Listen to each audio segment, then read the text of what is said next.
Повеќе од 90% од парите за планот за чист воздух ќе се трошат за промена на изворите на затоплување во домаќинствата и јавните установи. Главен приоритет и оваа година, надлежните велат дека ќе бидат семејства кои се греат на јаглени дрва. Во таа насока ќе се менуваат и правилата за добивање субвенции. Па наместо досегашниот концепт прв дојден прв услужен, субвенции ќе добиваат според социјалниот статус и приходите во семејството. Заменик министерот за животна средина Јани Макрадули, кој вели дека најголемите загадувачи на воздухот се домаќинствата, ги повика активистите од врата на врата да ги мотивираат граѓаните да го променат начинот на греење, а за возврат им вети парични награди.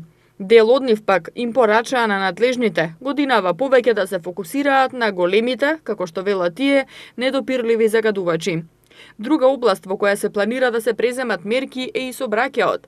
Надлежните уверуваат дека еколошките налепници ќе дадат резултати, а јавниот превоз ќе го стимулираат со новите еколошки автобуси за кои треба да се распише и тендер.